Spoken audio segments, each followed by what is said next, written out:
I got this guy in Minnesota. He's building a party from the ashes. Out of the ashes shall rise the phoenix. Am I right or am I wrong? John, what brought you into this broadcasting career? Basically, the fake news. I just got tired of it, watching the nonsense.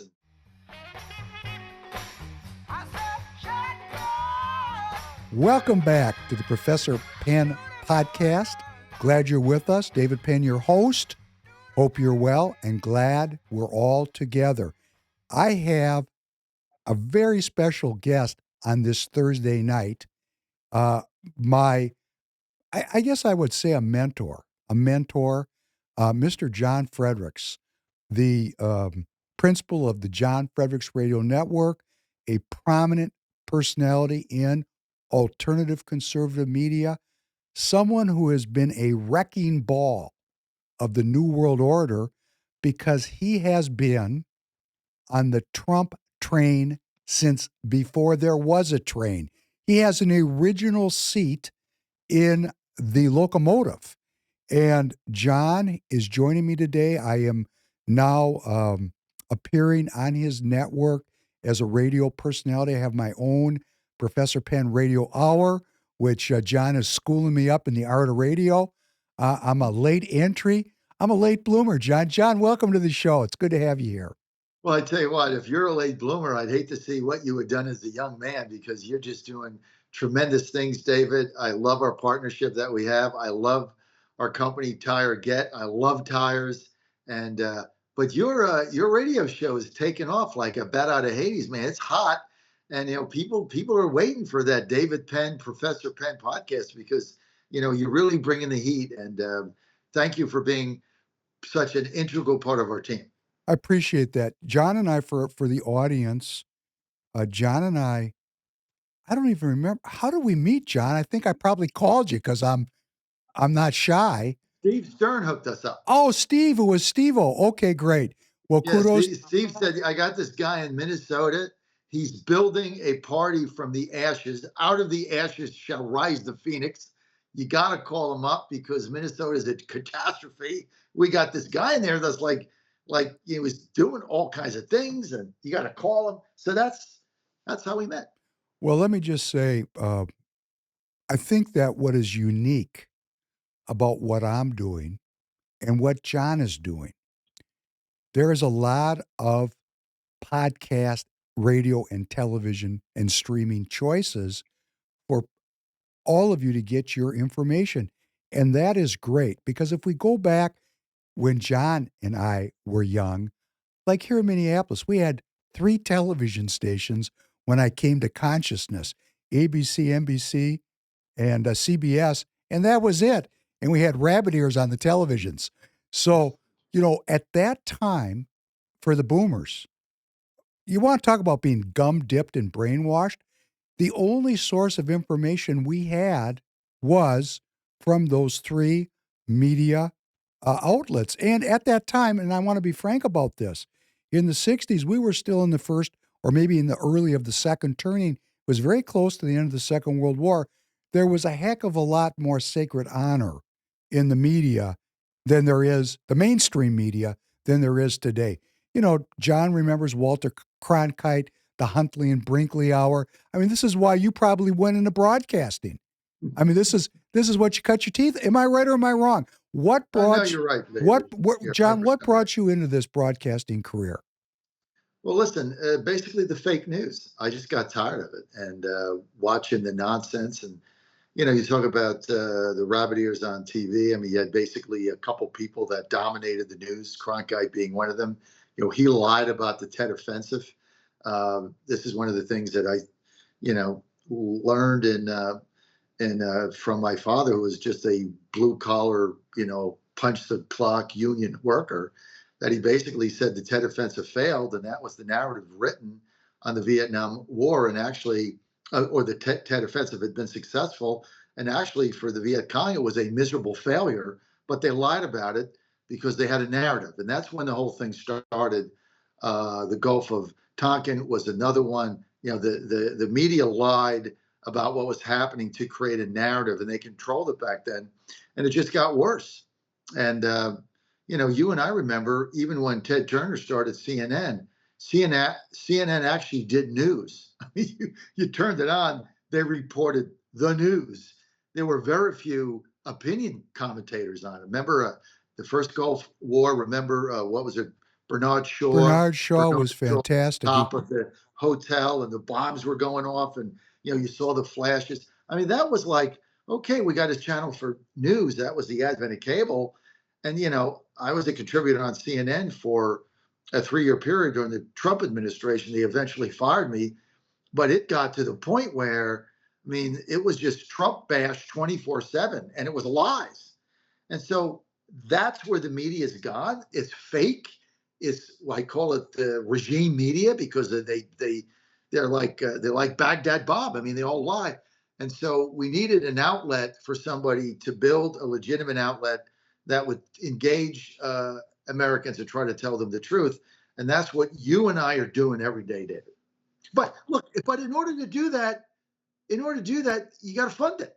And we're not looking for, the sugar daddy like Elon Musk to give us money and tell us what to say. We're not going to do that. So you got to fund it through the Patriot economy and through sponsors and advertisers that, legitimately you like their product, that you can then offer it up to our audience. And Target is like, I love Target. I love our company. I love the tires. The prices are fantastic. It's a great service, but it's only through doing business with our companies that we're going to be able to continue to fund ourselves to bring the truth to you. That's a great point. And one of the things that happens around here on the Professor Penn podcast is I get so tied up in the information.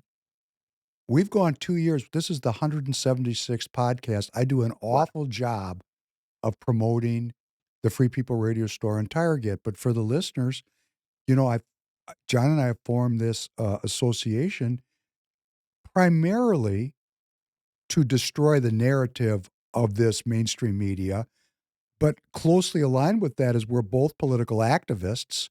John is one of the few people that I know of in media that walks the walk.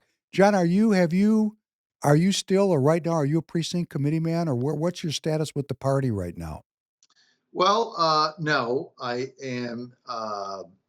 What do you call it? I'm not a state committee member. I represent my precinct of Pittsburgh. I ran for national RNC delegate in the 17th district. There were 3 seats to run. There was like 9 of us. I came in first, won that. So, but you got to get involved in your party. I mean, Allegheny County in Pittsburgh, where I live, it's totally communist basically. But and when I joined the party, it was horrible. It still is. But you got to get involved and try to change it from within. And we've taken the party over. MAGA's taken the Republican Party over top to bottom. So you just got to get involved. Yeah, and that's what makes our association somewhat unique in the sense that, as you know, I try to be entertaining. We try to be a little funny.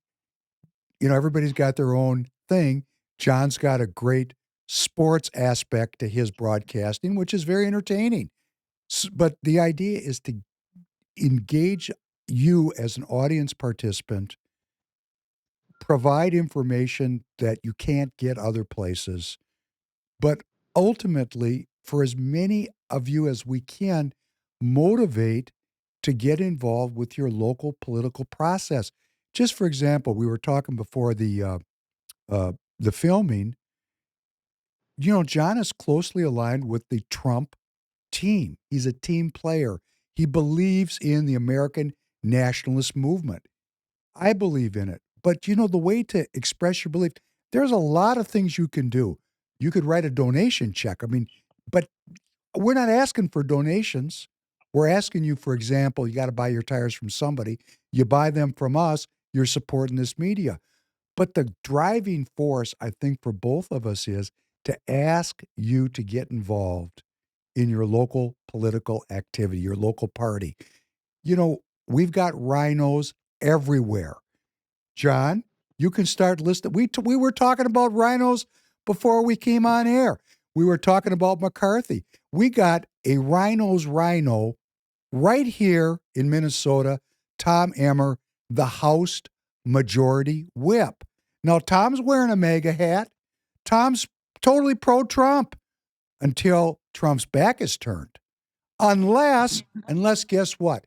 Unless Minnesotans get involved in the Minnesota Republican Party and he's afraid of us, then we can enforce our will on them. You see, this is all backwards, frankly. And John and I talked about this before the election. Had Kamala Harris won, John, you tell me, I'm going to tell you what I think I heard. Were you not concerned about the future of your license to have these radio towers under the next Harris communist administration? Was that not a concern? If she won, I would have sold my company at 50 cents on the dollar the next day and retired and moved to Florida. Because That's what I would have done. the harassment would have It's been just because everything, harassment, these people are bat crap crazy, David. These are communists. You're not running against, Hubert Humphrey and Edward Muskie and Scoop Jackson, and you're not running against them. Fritz Hollings in South Carolina that ran for president, Fred Harris in Oklahoma. These were just liberals. Okay, what you're running against now is communists that are bat crap crazy, that want to destroy your life. If you're MAGA, they want to put you out of business. These 81,000 IRS agents that they got the approval to hire. Just they're going to go after somebody in the Cayman Islands. You don't need 81,000 of them. You need 8. Okay, they hired 81,000 to harass David Penn, John Fredericks, anybody that owns a small business, anybody that gave a donation to Trump, anybody that had a business that's on social media for pro-Trump. This is what the 81,000 agents were designed to be the jackboot enforcers of the silent communist takeover.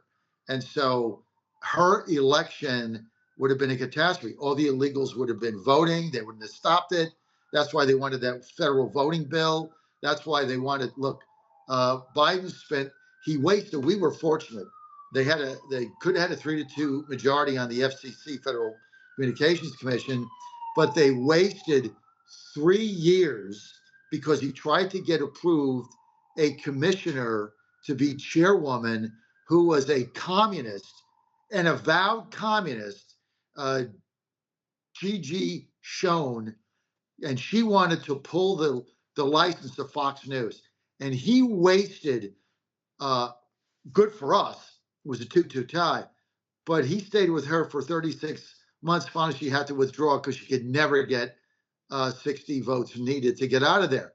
And so they only had a majority on the FCC for 12 months when they put Rosenworcel in. But these people are nuts, and we play with like a pop gun. We play with a slingshot. They come and they have tanks, bazookas, and flamethrowers, and they will blow your head off. That is why they were beating us until now. Now we smartened up. Now we're starting to get tough. Trump is doing all the right things, signing these executive orders. You got to play to win. Got to play to win the game. We were not playing to win. Well, this is a critical issue of why I'm appealing to the audience. Thousands of people are going to see this, thousands, because John's on maybe tens of thousands. We would like as many of you who are called. It's a calling. It's a calling to get involved. Writing a check, that's great. We would love to take donations to keep on air. Buying your tires from us funds this operation and the John Fredericks Radio Network. We're closely aligned. It keeps us in the game. But I want you to do those things and also get involved in your local party, because President Trump, as great as he is, he's a once in 100-year candidate. He's a miracle. Do we all remember the way his head moved and a millimeter saved his life? We were talking about the news back in the 60s and the Tet Offensive from the Vietnam War. The biggest whitewash story that we bought as boomers was the magic bullet theory. Remember that one, John, the magic bullet theory? We actually believed that the bullet had a brain of its own. We are depending, we the people are depending on the seekers of truth to bring us out of this spell that these communists have put on us for over 100 years. I mean, this is a long thing, a long magic spell we're waking up from. And the way to really get out there and have President Trump's back, a once in a 100-year candidate, is get into your party where that is the only way we're going to weed out these rhinos or force them through our participation to actually back President Trump's renewal of America.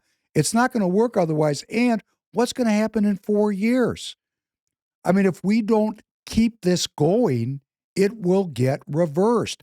And the way to keep it going is we, the people, get involved in the political process. Do you agree with me about this, John? 100%. And that's why we met through Steve Stern, who's another tireless worker. So Steve met me through the precinct strategy, which is Dan Schultz, which I do want to give a plug. And John, you're invited. Dan has started a Friday night X Space at 9 p.m. Eastern Time, 8 p.m. Central Time, X Space at Dan Schultz #2. That's at Dan Schultz #2 on X. I will be there every Friday night.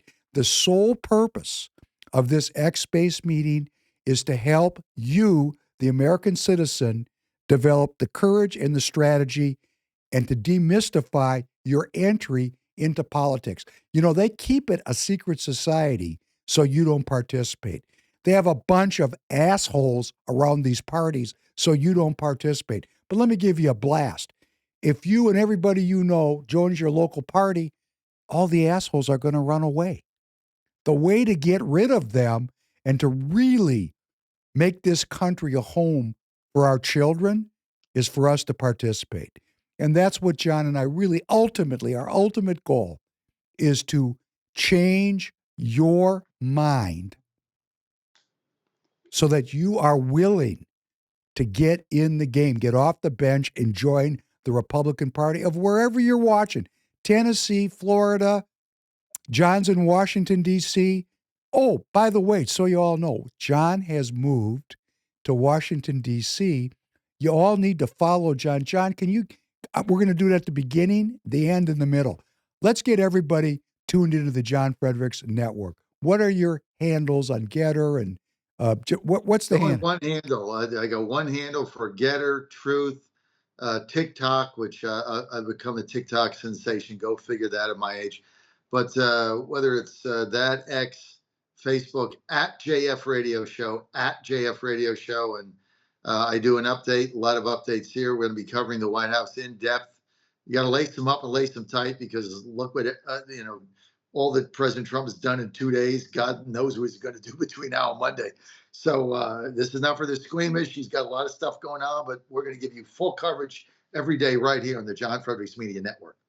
And the Professor Penn Radio Hour can be found on the John Fredericks Radio app, which you can download at the App Store if you want to get the content streaming service. And many, many markets have radio towers.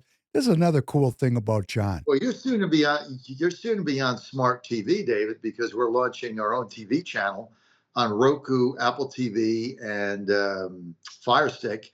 That's coming in a couple of weeks. So when you do your video show, it's at whatever time we put it on. Wait, this is a news flash. Everybody get your #2 pencils out and write this down. I want to make sure I understood you correctly. Are you saying that you're going to broadcast the Professor Penn podcast on your new channel? Yeah, man, you got to do it. You got to do it. You're going to be on our channel because you have to do video like you're doing now. It's got to be an hour, so it can't be like an hour and 10 minutes. But it's just like your radio show. It's got to be an hour, and you're going to be on the Roku and Fire Stick and Apple TV. We're in the middle of setting that up, so you're going to have a national TV show, and you're doing great. And so we can't wait to have you. We're going to sell plenty of tires. Go to Target.com, baby. I love my tires. Go to Target.com. You got to buy tires anyway. You got to buy everybody. You got to buy tires. Why would you buy them from like a Chinese company? Why would you buy them from Walmart when you can buy them from us and save money with promo code Godzilla? You say 3%. So the prices are right there with Walmart or under. It's more convenient, and you help the Patriot economy. You help us survive. And why would you not buy tires from us? Well, we ship them right to your affiliate. You put your zip code in, you ship them, they mount them, They four-wheel speed balance. You drive it out the door. You want to dispose of them, they do that. You want to keep for whatever reason, they'll throw in it back. Best way to buy tires in the history of man. You know, we've been working on this for a long time, and let me just share with you what the stakes of the game is. John is in an apartment that he's rented 2 blocks from the White House. I have appeared on John's show to the second I end, President Trump comes on. We're at the center of the universe here. It's really cool, but it does take resources. I very seldom ask for them quite like this. John, because he's operating, how many radio towers are you operating right now? 22. I mean, when you got 22 radio towers, you got a big operation. You got to keep going. So John's making this appeal, and you can use the Godzilla code for an extra 3. He's making it because both John and I are hopelessly sick entrepreneurs who have given everything we have, like the Syrophoenician woman, to get this information out to our audience. It's not easy. I cannot tell you all the sleepless nights that I've spent on the verge of failure trying to do this. If I was living the alternative life that I was in, I would be a globalist worth over $100 million, one of the major players in the U.S. China business. I actually gave that up consensually before President Trump won in 2016. I gave it up before he brought this America First idea to the country. I gave it up because I knew what I was doing. And you can say, because I believe in God, this is why I did it. I knew what my economic dog bowl was hurting my fellow Americans. I'm one of the very few business people that gave up their job in show business because I knew I was hurting other people. And, you know, I'm trying to encourage on the podcast, John, that we become too unbalanced to the material. We need to have some spiritual life here in this country. Because without the spiritual, what does it profit a man to gain the world and lose his soul? And that's where we've been at here all these years for over 100 years. We got to care one for another. So President Trump came out and said he wants to be remembered as a uniter and as a peacemaker. We see him as a purely economic actor, the billionaire. But you got to listen to what he wants. What he wants, what he said, the words that came out of his mouth is, I want my legacy to be that I unite the country and I bring forth peace. Those are not material concepts. Those are spiritual concepts. Now, you know President Trump personally. Can you comment on this aspect of his personality that people generally don't see? He cares. I mean, that's the bottom line. He cares deeply about the country, cares deeply about his family. He cares deeply about his friends. Um, and so this, look, he's a real estate developer from New York City. I mean, you're a little bit gruff, and that's what people at the beginning really didn't understand. But if you know him, he's incredibly warm, and he really is a family guy. He loves his family, all the grandkids, his kids. I mean, uh, he's raised 5 wonderful children, including his youngest son, Barron. I mean, they're all great kids. I know them all. I don't know Tiffany well. I've met her a few times, but I know Eric. I know Don. I know Ivanka very well. And so they're just, he's raised a great family, great children. He's very warm. Whenever I see him, the first thing he asks me is, how's Ann? How's your son, Joe, the baseball player? He says, I hope the Yankees sign him. Boy, they need a reliever. I mean, he's just, he just remembers that stuff. And then after that, he never asked me how I am. As soon as that's over, he's like, tell me what your callers are saying, John. You got the best callers in America. What are the callers saying? Because he knows that I've got a blue collar audience, driving the shipyard, driving to the coal mine, driving to their secretary job. I've got driving their 2013 Toyota truck with 160,000 miles on it. That's my audience. And he knows that. He wants to know what working people are saying, people that have dirt under their fingernails. The kind of people with calluses on their hands and the punch a clock that the Washington elites and the Democrats loathe. They don't want anything to do with them. They just think they're what, deplorables or garbage, like they say. So that's, everything that Trump does is very genuine. That's why, he can do press conferences off the cuff and everything else. He doesn't have to, nothing scripted. I mean, he says what he believes, and that's why he's going to be very successful, David. And look, I know we're running out of time here, but I just want to thank you for what you've done and how you put yourself out there, and the vision you've had for the Patriot economy has been, one of the top people in America, because, we kind of came up with the idea, and then everybody else said, yeah, this is the only way this is going to work. Dan Bongino and others, and now they all do it. So you and I were the pioneers in this, and I just want to thank you for your foresight, your vision. Thank you, John. I want to thank you for joining us tonight. I look forward to many more of these, because what I've done for the audience is I'm flying in John's Air Force now. We're very close to the center of things. You can follow John at, what is that handle again, John? At JF Radio Show, at JF Radio Show, and I'm on 6 to 10 a.m. Eastern Time, Monday to Friday. So you can download our app. Just go to johnfredericksradio.com. Their app is there. You can download our app. You can get us on Getter Live, Twitter Live, Rumble Live, X Live. Soon we'll be on Apple TV Live and Roku Live. So all the ways to find us, and you can find David there too. But David, this is going to be quite the 4 years of our life. So lace them up, lace them tight, and let's go. John, thanks you for joining. And for the audience, any morning that I'm not in the studio recording, I'm joining John's audience on Getter. When he says that when John says his audience, they're the salt of the earth people. Yes, they are. And quite interestingly, many of them know who I am. Thank you very much, John. John, we look forward to doing this again. We'll see you soon again. And God bless you, and good luck in Washington, and keep us posted with everything you're doing. Thank you, Professor Penn. See you soon. Now, having spent some time with John, we're going to continue along here. And now that I know we're going to have an hour show, we're probably going to cut down to an hour. Because isn't that cool that we're going to get this audience is going to be joining with a national television audience? My goal in this, I'm not a communist. If I got rich doing this, I'm not against it. That's not my goal.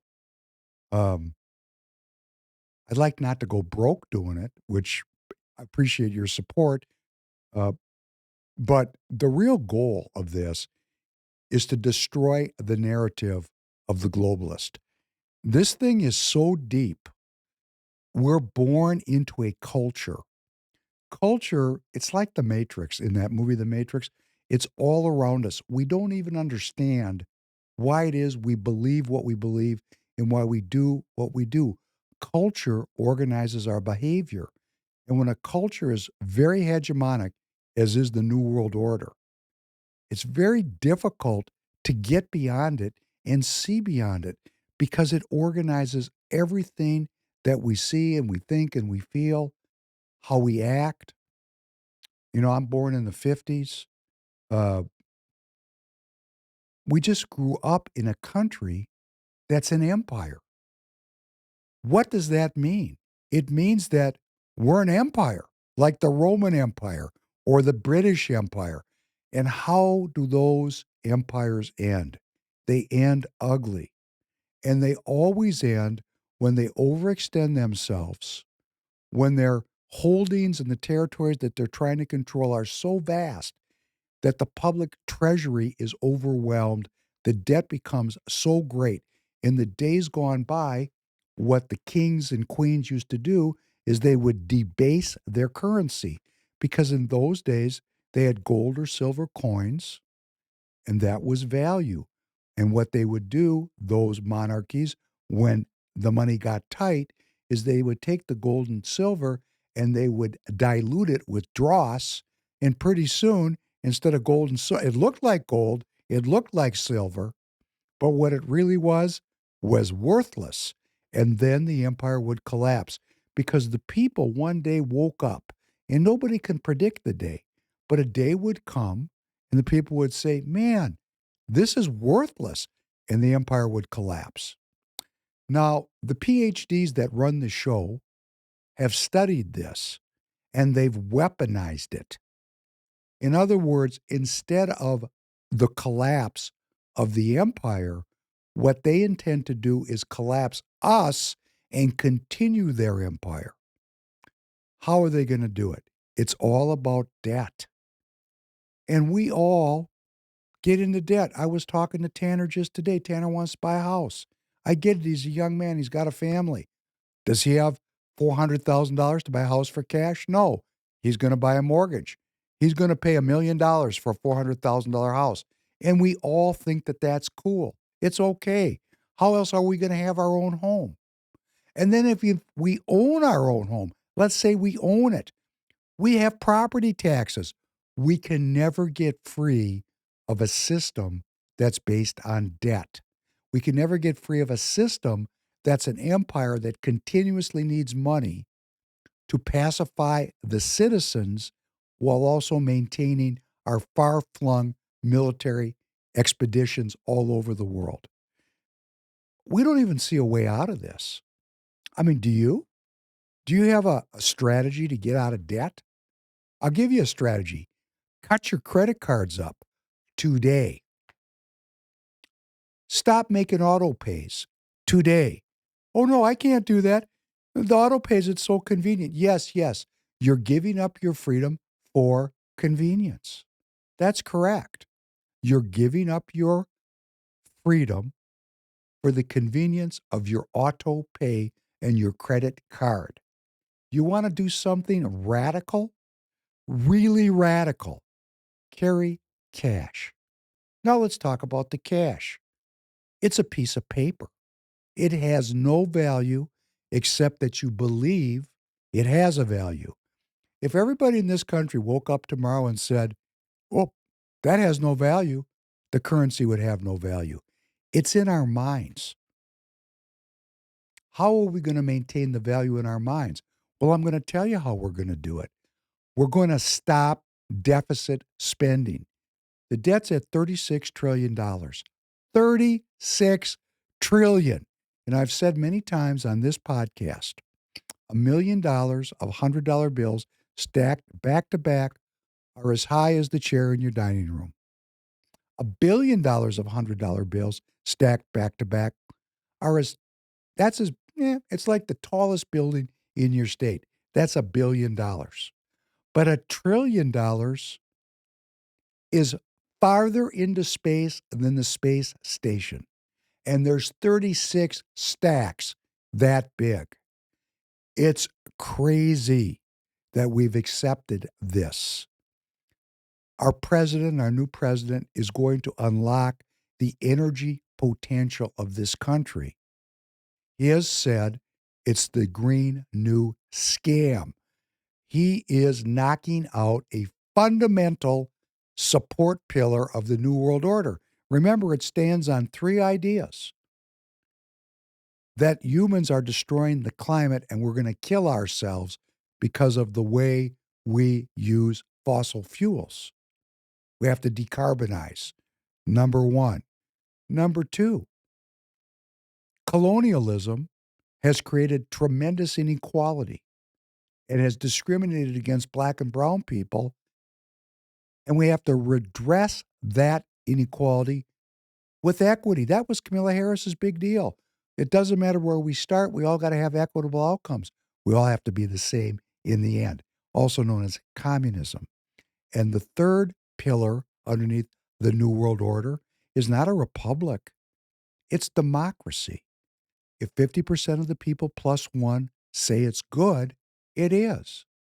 And the fundamental cornerstone of democracy is a woman's right to choose her own reproductive health care.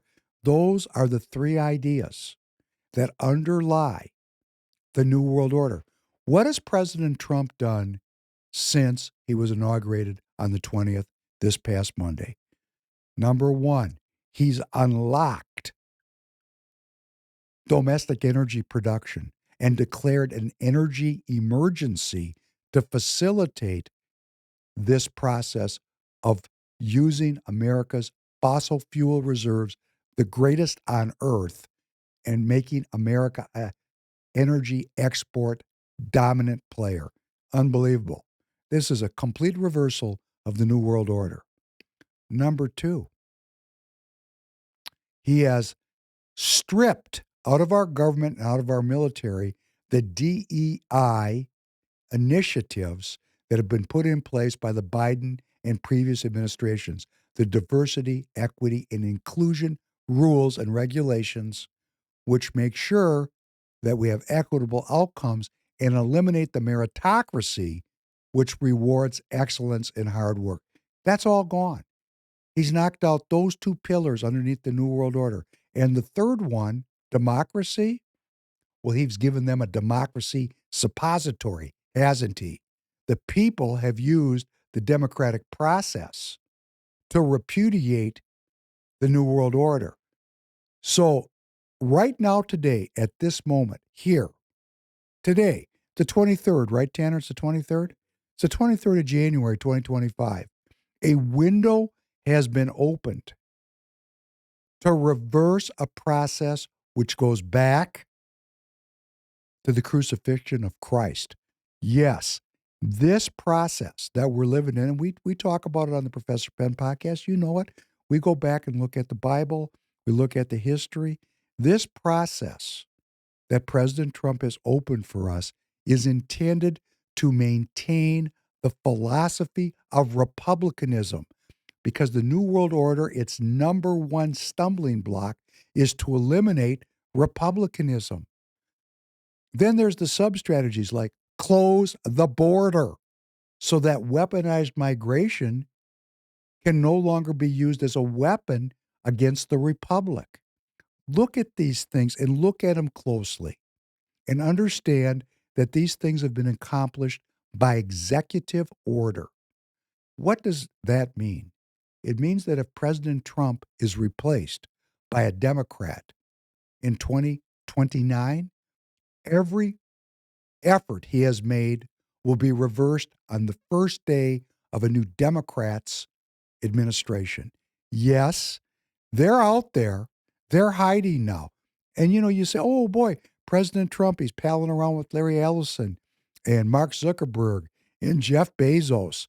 What's going on? And he's talking about, mRNA, cancer vaccines. Yes, he is. Yes, he is. Let's look at what might be going on there just for a second, for those of you that are concerned about it. Because there are some different alternative realities to explore.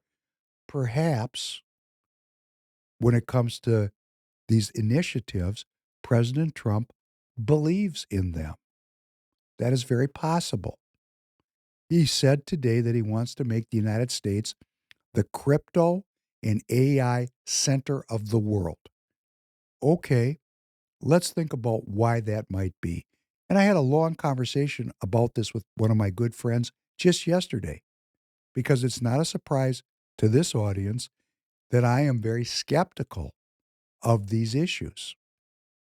However, the argument is going to be made that the genie is out of the bottle.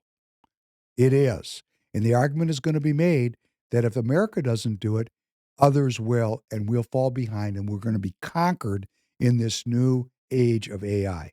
Okay, that's a possibility. It's called survival strategy.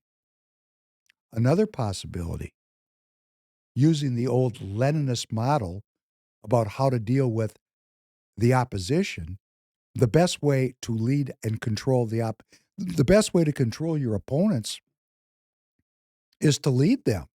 Or as also has been said, keep your friends close and your enemies closer. President Trump knows who these people are. President Trump wants to be a unifier. The goal here is not to continue to tear the country apart. The goal here is to bring everyone together through the implementation of programs that lead to peace and prosperity. We're always going to have communists, always. Always there will be those that are nihilists and communists that seek to destroy faith. That's the critical and fundamental thing that these New World Order people are really all about. The rest of it, yeah, they want to get rich. Yes, they want a technocracy. Yes, they want to control everybody. Yes, they want to depopulate the planet. And for my YouTube overloads, hey, there's no secret that you all believe there's too many people. We have to reduce the population. That's not a secret. It's everywhere. There was a book in the 1960s, The Population Bomb, written by a dude named Paul Ehrlich. Go back and look at it. None of these ideas are new. They're ideas that were hidden from we the people, not because they were hiding them. We don't do the work. I am urging all of us to read the Federal Register. Go read The Population Bomb. Read about Sir Francis Galton. If we are not an educated and morally just people, we are going to be dominated by folks that are educated and have no morality at all, who are driven and motivated by power. And what is standing in their way, what stands in their way ultimately is the faith of the American people. That is their stumbling block. Their stumbling block is faith in God. Because if I believe in God, I'm already answering to a higher power who has granted me my unalienable rights. I don't need them to tell me how to live my life.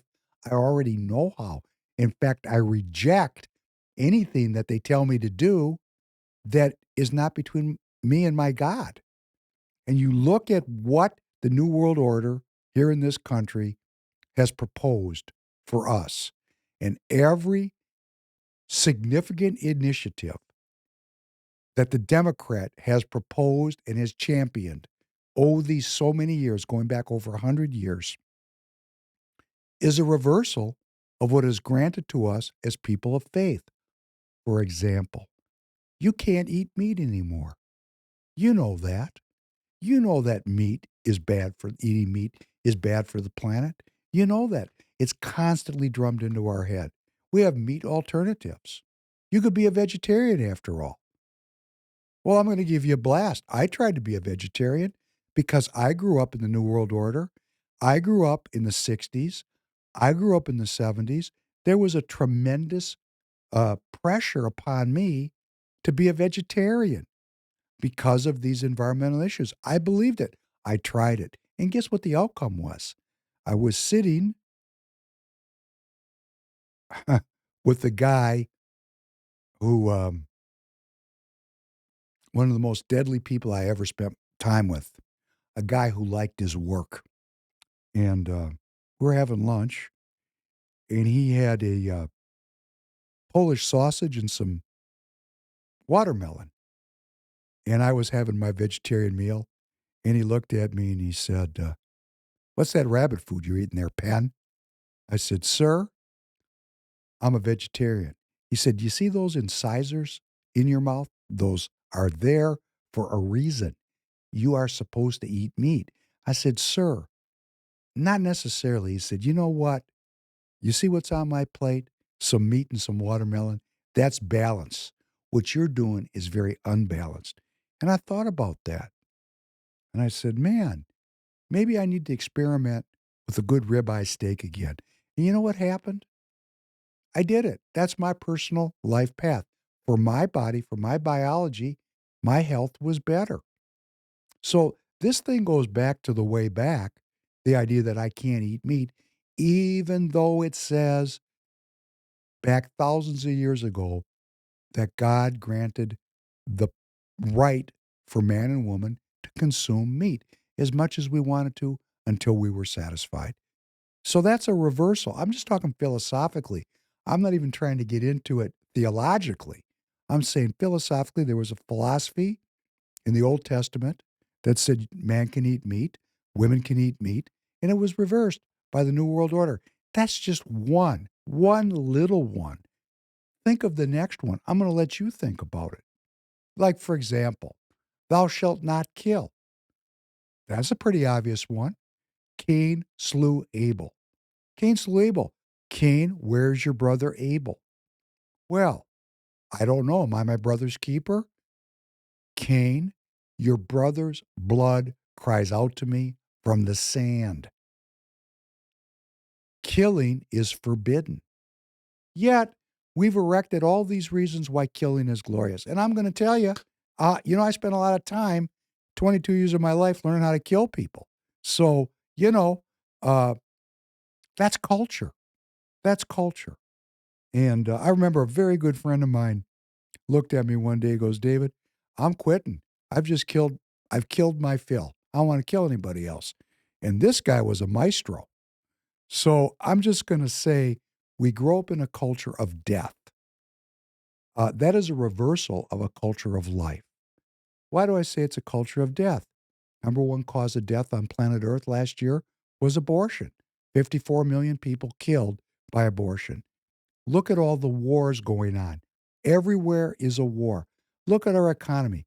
We've been putting up on the screen every podcast uh, the defense industries bountiful harvest from we the people. I'll play it next week. There was about 6 or 7 additional arms transfers that were put in the Federal Register just yesterday. It's constant. It's the backbone of our economy.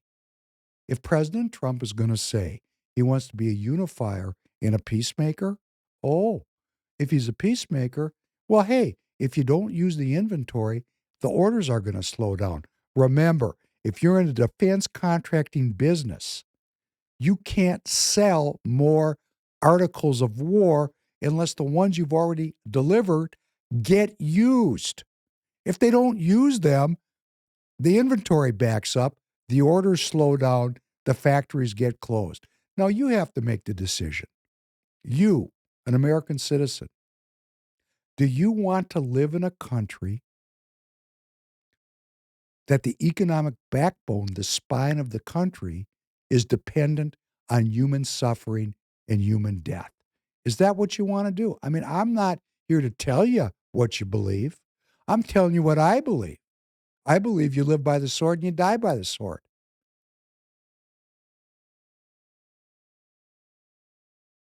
I mean, that seems fairly obvious to me.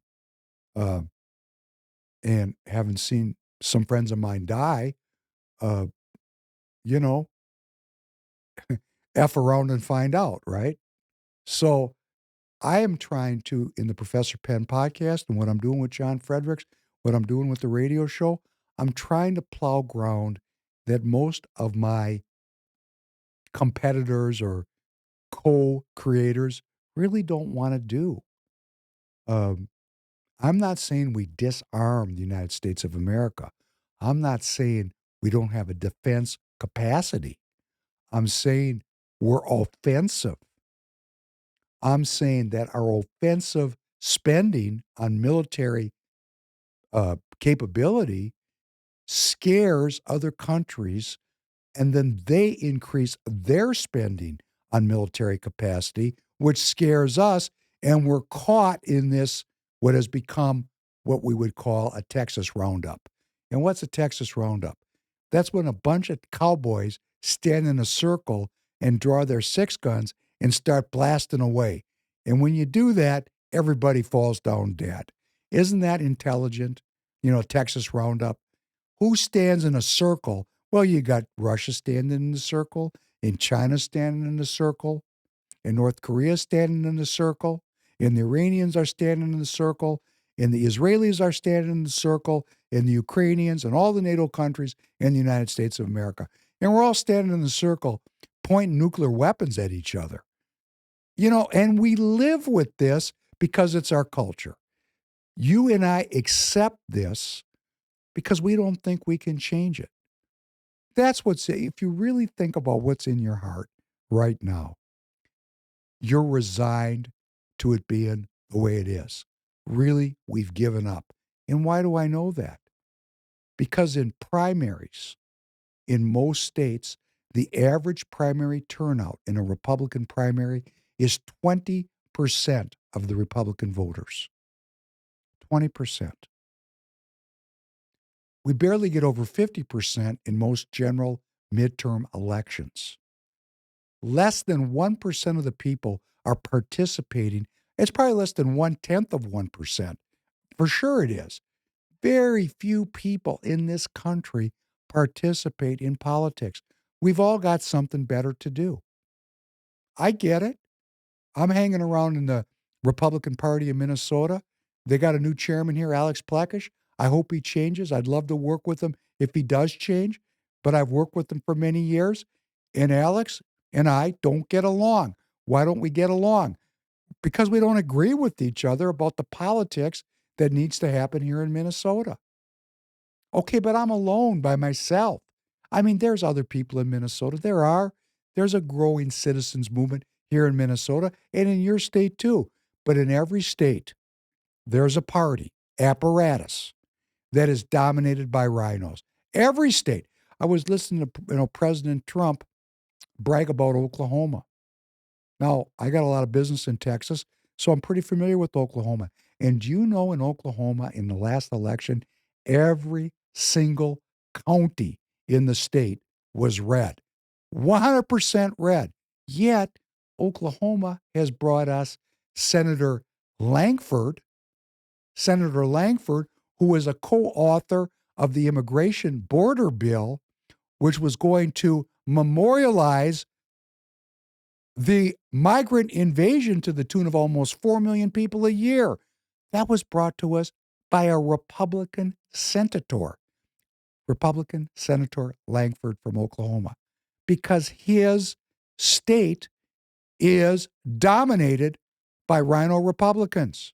Oh, they're going to act pro-Trump today because they fear Trump today, but they don't fear the citizens of Oklahoma. They don't even participate. Texas, another great example. I got a senator down in Texas, Senator John Cornyn. He's a rhino extraordinaire. Yet Texas, everybody says, oh, Texas, it's a Republican state. Yes, it's a Republican rhino state. Why? Because the citizens that back the American nationalist movement, the America First movement, the people that want to make America humble again, because greatness is humility. You know, if you're truly great, you don't got to talk about it. Think about the people you've known that are really great. I mean, really great at something. Like I've known some really great musicians. They don't need to brag. They just pick up their axe and start playing. The music speaks for itself. I've hung around with some dudes. Man, I've hung around with some dudes that can make some things happen. They didn't brag. They let their actions speak for themselves. I just aspired to be as great as they were. Their actions were inspiring. We don't have to be braggart. If we're really great as a country, truly great, everyone will want to be like us because our society, our culture will be so life-giving and so nourishing to the American citizens that everybody's going to want to be just like us. We're not going to have to spread republicanism at the end of a gun. All we're going to have to do is have a country where our families and our children are nourished by the fruits of our philosophy. So what we're going to be doing here on the Professor Penn podcast, and I'm going to ask you as the audience to help me, we have to start thinking about policy. All these changes President Trump is bringing forth, we have to understand, what is he doing? And I just went over it point by point. He's kicking the New World Order right in the ass. He's putting their face in the dirt. And he just addressed their gathering, one of their main groups, the World Economic Forum. He just addressed them today virtually to their meeting in Davos, Switzerland. Davos, Switzerland, one of the most satanic places on earth. That's why they meet there.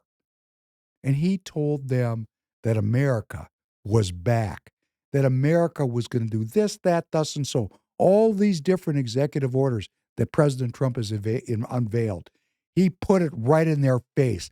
Have you ever had a puppy that you're trying to teach not to crap in your house? Have you ever had that? Because I've raised a lot of dogs. One of the first things you want to do with a dog is get it trained to go outside because it's no fun cleaning up messes in your house. I don't tolerate that. So I train my dogs.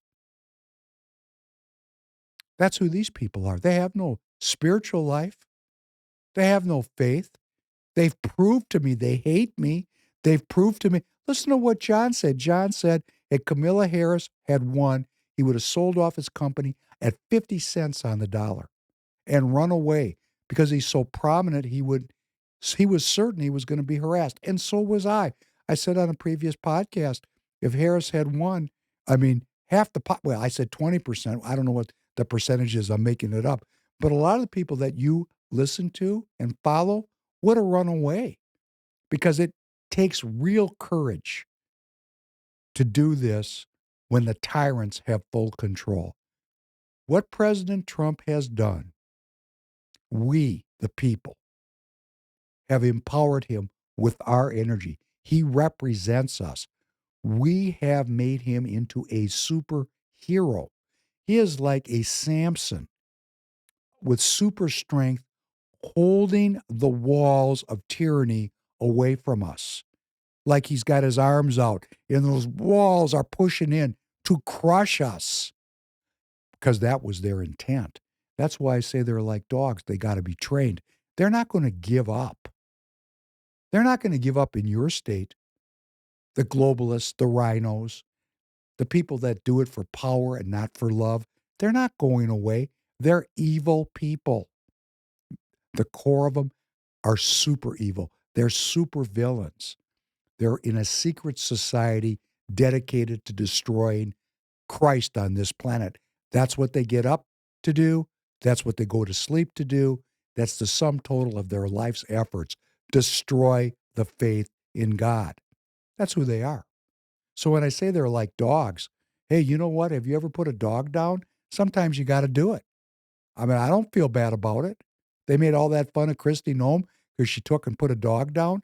It's a dog. These people are dogs. I know I'm speaking a little bit brutally. Maybe some of you won't like it, but I'm going to tell you what happens when you have a rabid dog that you don't control. It will bite the hell out of you. And that's what these people have been doing for 100 years. They've been biting us, and because we're good people, we tolerate it. It'll all work out in the end. And if it all works out in the end, we proved it to be true. But it's not happening without your work. You have voted for President Trump. Many of you are in your state parties. I know that here in Minnesota, many party members are watching this content. Trump is holding the walls of tyranny back. He's pushing them back. He has 4 years. What's going to happen in the midterm? What's going to happen in 4 years? If you and I do not get involved in politics and join our party and make the Republican Party the home of the people and eject the rhinos from that party, what is going to happen is everything we're doing right now will be reversed because those dogs are lying and hiding, wearing MAGA hats, people that one day supported Nikki Haley and the next day they're supporting President Trump. Or like Alex Plekish. Alex, I hope you're watching. I'm never going to forget you getting up on that stage when Royce White got the Republican Party endorsement for the Senate campaign, and you're standing there, cheering and smiling with a Royce White for Senate campaign sign because you're a politician. You got up on the stage and you wanted to bask in the limelight of Royce White. I looked over my shoulder. I thought, what the heck is Alex doing here? Did he change his spots? Maybe he did. Maybe I have to suspend my judgments because everyone has a right to seek redemption. But then the very next day, up pops Joe Frazier, backed by the Alex Plekish type characters in Minnesota like Paul Gazelka, Michelle Benson, Norm Coleman, Rudy Boschwitz. Yes, all of these globalists poured out. Kendall Qualls, let us not forget Kendall. You people suck because you lecture me about unity, and then when the people endorse their candidate, you come out to undermine the candidacy. You tear apart your own party because it's not really about party for you. It's about power and maintaining the military industrial complex in the empire. That's who you people are. Now, for you people and for all of the audience, I am not a judge. I found redemption through the process of republicanism. Any of these people at any moment can put down the philosophy of the New World Order. They can look at themselves. They could listen to the Professor Penn podcast and go, hey, I grew up in this culture. Man, I didn't really understand this. I need to change. And they could change. The worst of them could become the best of them. So for all of you, starting with Alex Plekish, I hold open the hope and the faith that one by one, you will recognize where the constituents of this state and every state are heading towards. They're heading towards what President Trump shared with us, that he wants as his legacy to be a unifier and a peacemaker. What does it mean to be a peacemaker? It means you don't support war. It's very simple. So for all the Ukraine flag waving sons of you know whats here in Minnesota, did you vote for President Trump or did you vote for President Harris?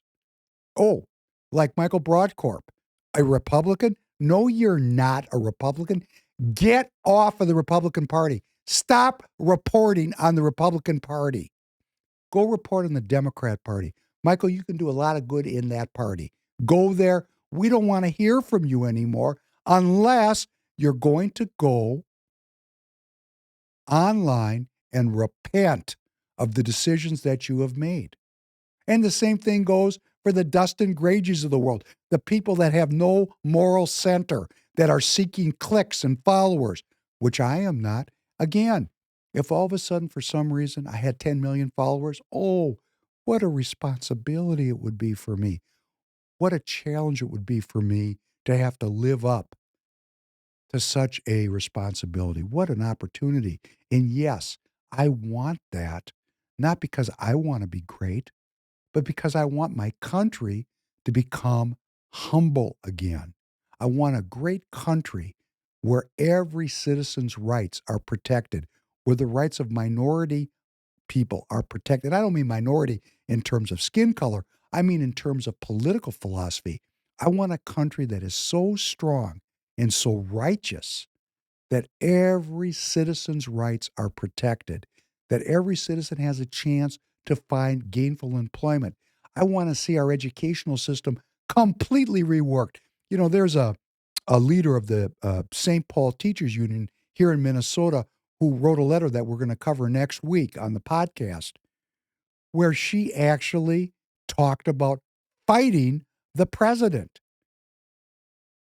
It's unbelievable that a leader of a teachers union would talk against the duly elected president of our country. Unbelievable. How are we going to unify this? Well, I'm going to tell you how. Get involved in politics and go to your school board meetings and possibly become a member of your school board. Follow your county commissioners. Let's get involved in taking a good close look at every state legislator and state senator in every state. You know, if you think this is going to get better because of 4 years of Trump, I'm going to tell you, uh, can I smoke some of that good dope with you? Because you're high as a kite. This is only going to improve if we, the people, get involved in politics. It's the only way. And I'm sorry to break it to you. It is going to require work. Freedom requires work. That's why we're no longer free, because we don't want to work. You know, there is a old religious wisdom about the 7 deadly sins. One of them is called sloth, which means laziness. Another is greed, because we're always greedy of what our neighbor has. We want the government to give us. Gimme, gimme, gimme. My name is Jimmy, Jimmy, Jimmy. You go to San Francisco and you're going to hear some panhandler talk to you just like that. I'm going to say it again because it's such a great memory. Gimme, gimme, gimme. My name is Jimmy, Jimmy, Jimmy. I actually had somebody come up to me like that, quite threatening, actually, till I looked at him, you know, like, okay, we're not going to do that anymore. And people are going to complain. They're going to call President Trump all kinds of names. Elon Musk got excited and he gave a salute. He's a Nazi. It's such BS. These people's narrative is unwinding right before our face. When their narrative unwinds, they've got nothing. That's why they're all going to rally around AI and making money and wait for President Trump to be done. And then they're going to come out with a ferocity you've never seen before. And if they get control of this country in 4 years or in 8 years, you are going to get arrested. Because as John was saying, they're not playing around. We are. They are not playing around. We still are until you,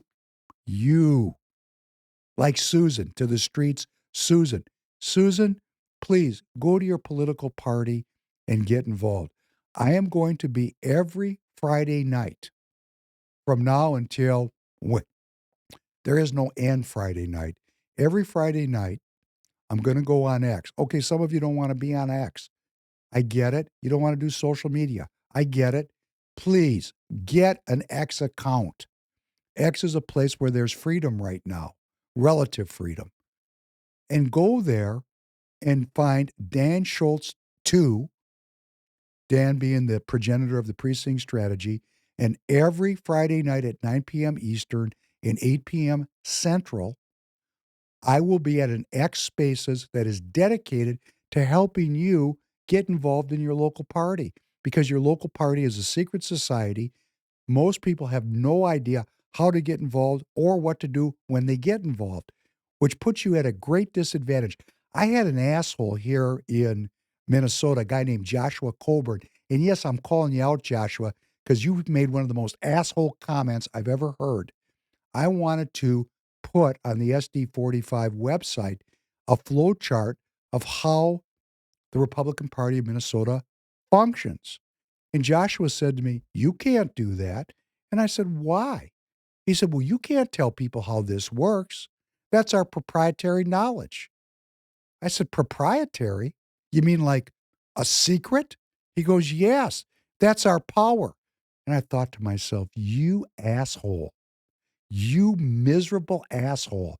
Your goal is to hide how politics works from the people so that you can control the process. Dan Schultz doesn't believe that. I don't believe that. President Trump doesn't believe that. We believe in republicanism. What is republicanism, Joshua? It means that every citizen is a sovereign of their own life. How can you be a sovereign if you don't know how the game is played? Our job as Republican Party officers is to help every citizen get into the party. Now, I have no idea how that's going to work out.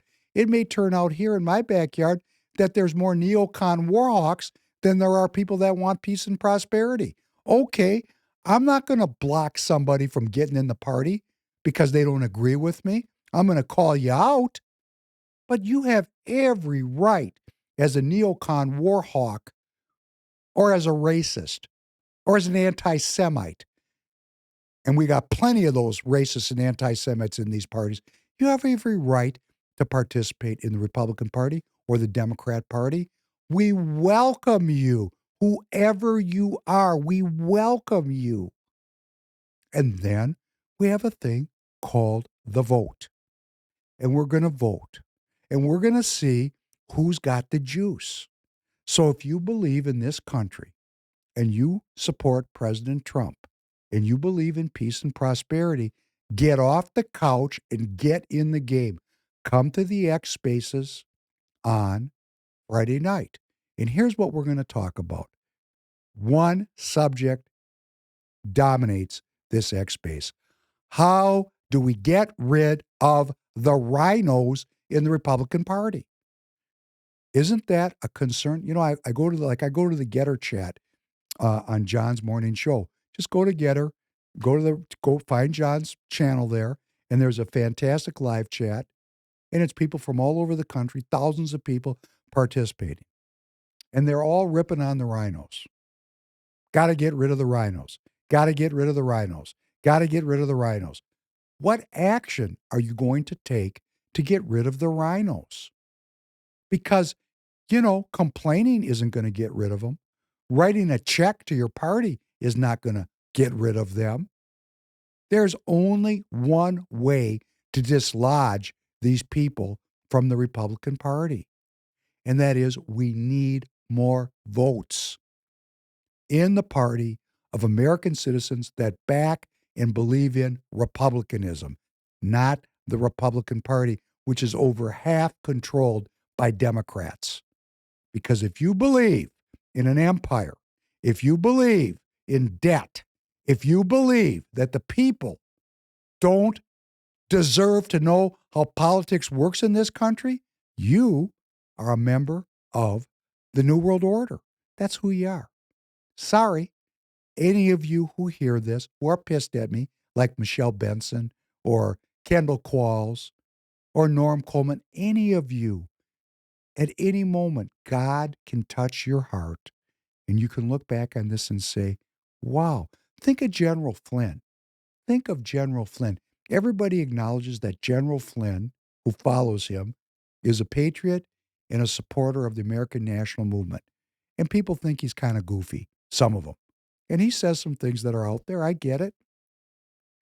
This man went to the very top of the U.S. military. He was indoctrinated into the military. Anybody that's been through training knows that they work you so hard, you can't even remember your name. He went through that, yet somehow in his life process, somewhere along the line, he started putting together a puzzle that he didn't see when he was 20 years old and 30 years old and 40 years old. Because guarantee you could take this to the bank, he would have never got to the top of the military as an American nationalist, because the number one globalist organization in the world is the banking system, and the U.S. military is the bouncer that controls things for those banks. You see how that works? The banks and the insurance companies are one connected unit, and our military defends their interest. That's the way it works. That's the business model. Isn't that interesting how it works? We didn't know that. I didn't know that 30 years ago. It had never even occurred to me. I had to live through being part of it to understand it. So General Flynn come along, something touched his heart. He changed. Something touched Steve Stern's heart. He changed. Something touched Dan Schultz's heart, a West Point graduate. He changed. Something touched Maureen Bannon's heart, a West Point graduate. She changed. Something touched Steve Bannon's heart, a Naval Academy graduate. He changed.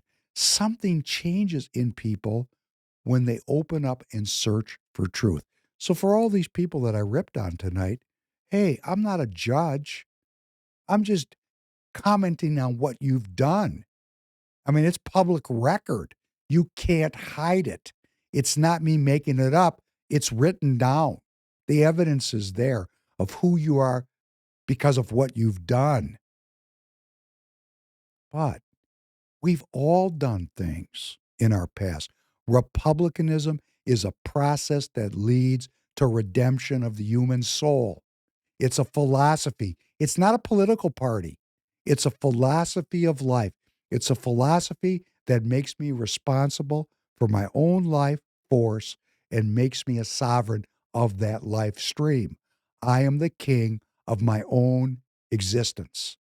And in doing so, when I take that responsibility and I give over to it, it will inevitably lead me to a process that redeems me. Because if I'm only for myself, what am I? If I'm not for myself, who will be? I got to be for myself. But if that's all I do is think about myself, what have I become? When we become Republicans, we take on a responsibility for the United States of America and all of our citizens. We care. As John was talking about President Trump, what we don't know about President Trump is he cares. He cares so deeply that at 78 years old, at the end of his life, he was willing to go to jail for the rest of his life to hold his arms out and keep back those walls of tyranny that were impinging, that were closing in on us. Like that great scene in Star Wars, where they're in that garbage bin and the walls are closing in on everybody. President Trump is holding those walls back for us. Wouldn't you like to help him? Don't you feel it could be your mission in life? Pray about it. And if you don't believe in God, just quietly meditate about it. What is your mission and what is your purpose?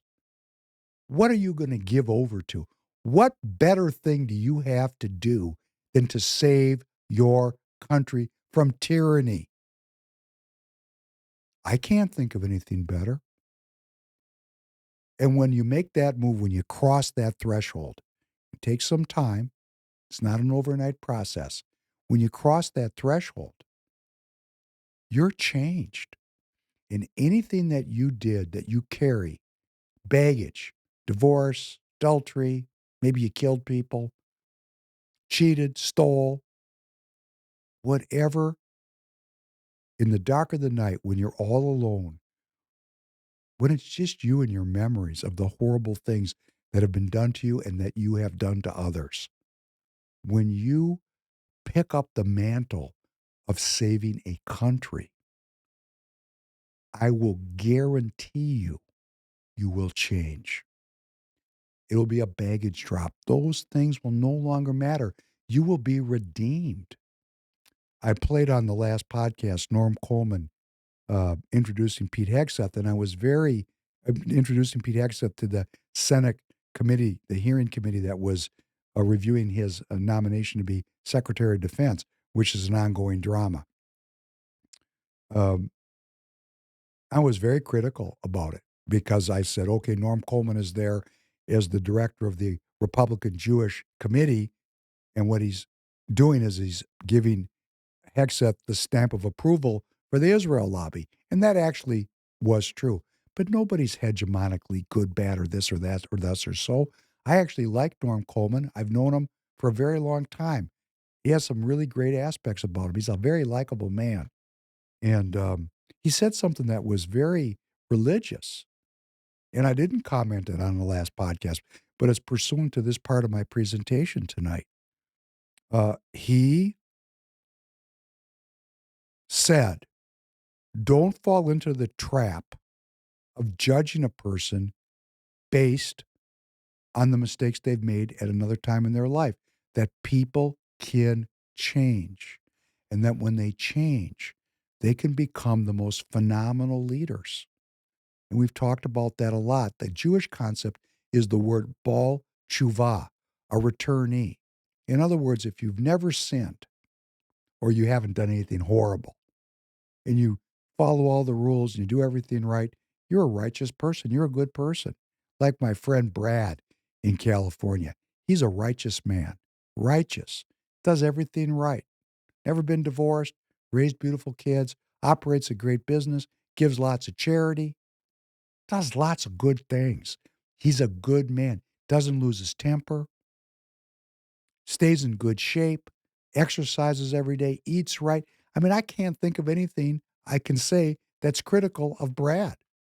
And he laughs at me all the time because I've made so many quote unquote errors and we're best friends, like we're brothers. I mean, you know, he laughs at me sometimes and I laugh right with him because I know something he doesn't. And that's really not true. He actually knows it. He knows I got a spine of steel because of the way I put myself out there in my life. He knows I'm brave and he knows I'm committed. And I'm committed because I've crossed that line and I found the redemption in republicanism. And Norm Coleman talked about that as regards Pete Hegseth. Because Pete Hegseth has got some questionable decisions in his history, and now he's dedicated himself to a life of faith and service, that man is possibly incorruptible. And that is the beauty of being corrupted and coming back around the corner. Like for me, I was a globalist and I gave it up. Hey, when you give up riches, you know, that makes you pretty unique. I didn't take the money. So, in conclusion, well, one thing you realized, much like my good friend Mr. Royce White, I could riff for an hour and a half straight if I was called upon to do it. And if I am called upon to do it, I'll do it. And what I mean when I say that is we're lacking good candidates. See, Alex Plekish was interviewed and he said, we need higher quality candidates. Yeah, Alex, how about me? I'll go on the stage with you or anybody else on any issue, anytime, any place. Any of you want to get in the ring with me? Show up. You're all invited right here, starting with Tom Emmer for our 200th podcast. Alex, you're going to hear about this. You're welcome to come here. I promise you a respectful conversation. Tell me about your trip to the Ukraine and your trip to Israel and why you made those trips last year. I'm open-minded. I'd like to learn about it. Hey, Kendall, Gazelka, the insurance salesman from up north. Come on. You guys are throwing stones, but you really don't want to show up. And this podcast and Free People Radio is going to continue to grow in Minnesota. We are allied with all of the American citizens. I am not even saying you have to agree with me. Just please, let's talk kindly to each other and then let the people vote. But let's get the word out about what President Trump is doing here. Because you people that were against Royce White, you're really against President Trump because he has undone everything you stand for. That's correct. That's what he's done. He's broken the back of the New World Order here in the United States and is restoring a process where republicanism can prevail as the culture of our country. If you and I and Tanner and everyone we know get involved in the Republican Party of your state. So I will invite you again, X Spaces. You can figure it out if you've never been to X Spaces. Just go online, read about it. Self-govern. Can't spoon feed it to you. Figure it out. You can do it. I know you can do it. And let me tell you why. Because when Royce White looked at me 3 years ago and said, man, you'd be great on a podcast, I looked at him and I said, what's a podcast? So I know that somebody can figure this out at any age. I had no social media. I was committed to never having any social media. I didn't watch any podcasts.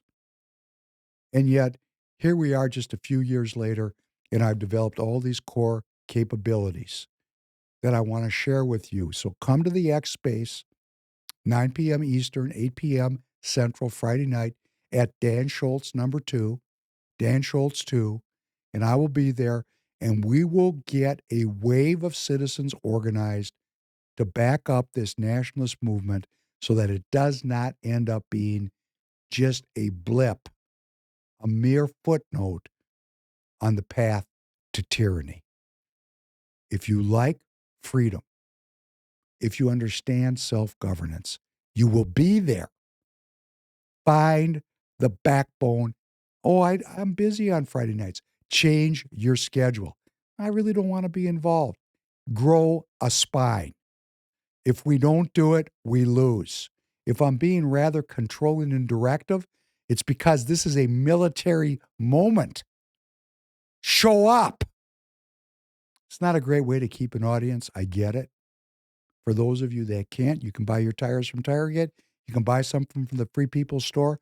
You can download the John Fredericks app, support his advertisers, help us stay in business because we're still flying with, piano wire and cloth. We're not getting over on this deal. We're risking everything because we love the United States of America. And why do I love it? Because its founding document acknowledges a creator. That's why I love the United States of America. That's it. I have faith in the Most High God. I live my life. I walk by faith and not by sight. I'm learning that when I give up my addiction to sin, miracles, big and small, happen in my life. I want to share that with you. We don't live in faithful times. Faith is being replaced. I'm not anti-science. I want to blend science and religion. I want to blend it. My father, back to my father, the real Professor Penn, taught a course at the University of Minnesota for 2 decades called Science and Religion. Now, I've talked a lot about his exposing Darwin as a racist, Spencer as a racist, Galton as a racist, for which he was fired at the university and had a fight to get his job back. I've talked about him being an anti-war protester of the highest order, a leftist, a frontline fighter for civil rights and human rights, the progenitor of the Black Studies Department at the University of Minnesota. I had a very interesting father. Great man, actually. And I forgot that he taught this class, Science and Religion. And yet here I am, podcast after podcast, talking about, I don't hate science. I just want to blend and have balance, just like that very potent warrior sat there with the Wiener Schnitzel and the watermelon and said, hey, that's balance. And that's what we need. We just need balance. We just need to balance ourselves step by step, rebalance our country. President Trump has started us in that direction with a bunch of executive orders. And to maintain that, I appeal one last time for you to get involved. Well, this is David Penn, your host of the Professor Penn podcast. Thanking John Fredericks for tuning in tonight. I guess we'll find some music to put on the end of this, Tanner. You know, I really, in these interview shows, we really don't think about how we're going to end them. So we'll come up with something that, if we can find something, because, there's lots of copyright issues on music, we'll try to put something up that's cool. And if we don't, hey, that's up to Tanner. If we don't, thank you, Tanner. If you can or you can't, we'll be back, God willing, next Tuesday night with a more regular Professor Penn podcast. Got a lot of things to cover. So please, if you have questions, put them in the YouTube or the Rumble chats. I'll pick them up. I'll try to respond to them. If you have suggestions on anything, on the music that we play, Tucker, hey, I've already proved to you, I'm listening to you. You got good taste in music. Put it in the chat. I want to be part of a community. You're my family. Let's grow this so that it's potent and effective. And on that note, praise God. I wish you a healthy weekend, and I look forward to seeing you again next week.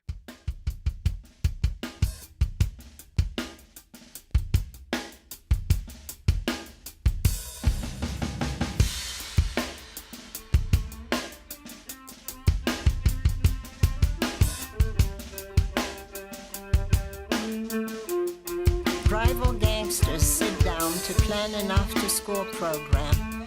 A religious fanatic posts footage of an interfaith service project. A group of teenage boys watches a video of a father playing catch with his son. An adult film star paints thumbnail portraits of elderly couples, fully clothed and smiling. A record executive records a demo of his apology. A policeman makes reverse 911 calls, instructing residents to take to the streets. A Patriot reports for duty. She's wearing an orange jumpsuit and holding a picket sign. She's ashamed of her birthplace, but retreat is not an option. Women and children, frontline, log on, tune in, stand and be counted. Wounded, stationed in the belly of the vulture. Watch your back, there's no civilians, women, children, frontline, listen. Consider this a distant, early warning. The fire's imminent, pollution gathering dust particles, funneling through smokestacks, airways, bandwidth, disinformation tube fed. Check the labels, delete the virus, alert the masses. Butterfly wing crosswinds send black hawks toward hurricane survivors. Roses sprout from empty lots and sidewalk cracks. Pacifist guerrillas move undetected through concrete jungles. New forms are beginning to take shape. Once occupied minds are activating. People are waking up. The insurgency is alive and well. Rise of the robot, portrait of the new American insurgent. Battle and shake the foundations of the world order. Assembly line, consent, resist, refuse, inform, create, direct loved ones to the trenches. Suit up, forge rubble into fortresses. Blast or rob aluminum, broken porcelain, rusted platinum. Burn blood stains from decompressed diamonds. Hammer the battle cry into braille-studded We armor. are building up a new world. Do not sit idly by. Do not remain neutral. Do not rely on this broadcast alone. We are only as strong as our signal. There is a war going on for your mind. If you are thinking, you are winning. Resistance is victory. Defeat is impossible. Your weapons are already in hand. Reach within you and find the means by which to gain your freedom. Fight with tools. Your fate and that of everyone you know depends